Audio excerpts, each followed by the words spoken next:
Hey folks, Steve Vai here, and I'm so happy to be able to tell you about the evolution of the JEM guitar. And here it is, and it's called the PIA.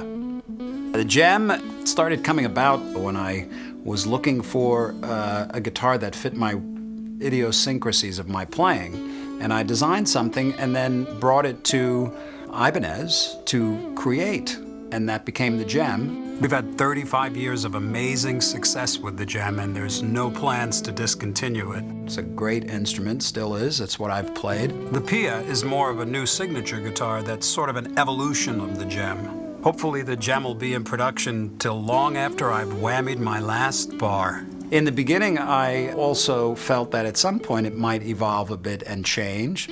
But decades went by, and the guitar started to have an audience of its own and actually evolved into a classic instrument.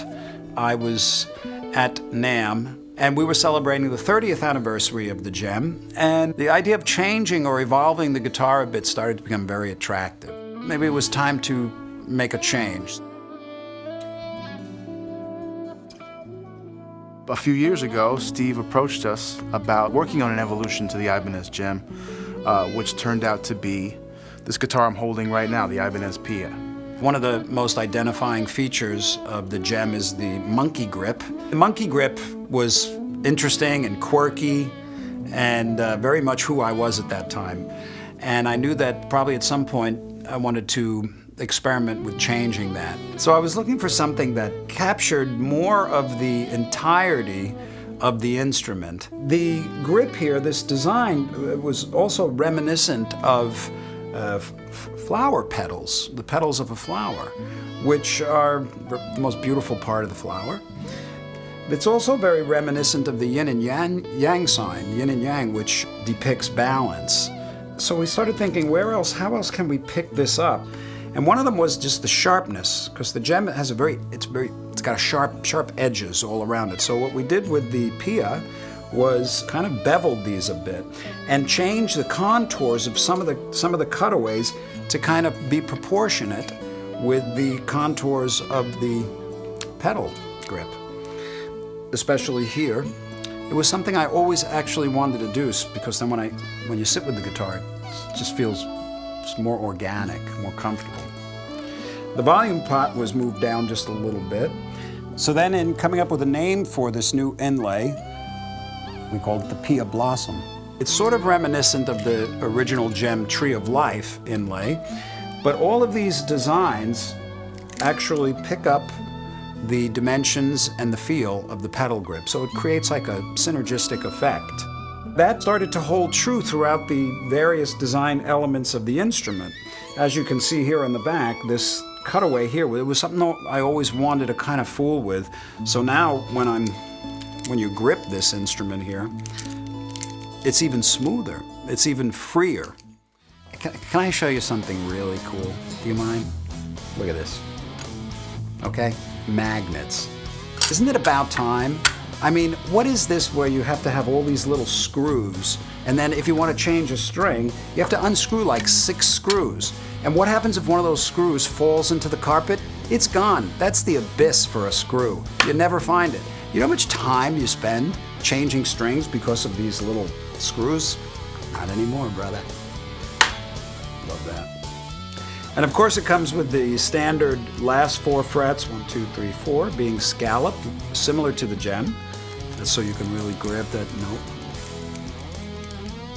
Some of the other accoutrements of the PIA, of course it has the carbon fiber whammy bar, very light, it's called the ultralight. And then of course we have these Swifty knobs, and they're kind of like domed and have this pearlescent kind of a vibe going on the top, kind of very nice. And the actual color of the guitar itself is white pearlescent, and we call this Stallion White. One of the other things that I've noticed in the past with many volume knobs is when you bring the volume down, there's a tendency for the low end to kind of overshadow the crisp clarity of a clean tone.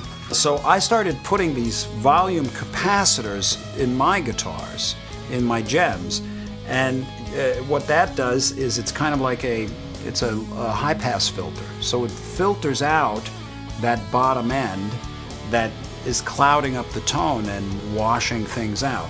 And it's engaged by just pulling the volume knob up. And I decided that it would be a great idea to put that feature in the PIA. And it's very nice because if you're kind of like in this volume range, the notes are very clear because it pulls out all this unwanted woofy bottom end. And then when you go all the way up, it's virtually a pass-through. One of the coolest aspects of this guitar for me in its aesthetic is these pickup covers. They were designed by Mike Mesker, and if you look closely at them, they actually pick up various designs of the pedal grip. With the PIA, the Utopia pickup, or the pickup for the PIA guitar, not only do we have the laser cut cover itself, but we have an extra element that sits under the cover and coordinates with the color of the guitar. I think what we really have at the end is a pickup that not only looks great, but sounds great too. The pickups themselves are new. They were made by Larry DiMarzio, and I worked with his team extensively on coming up with this new pickup.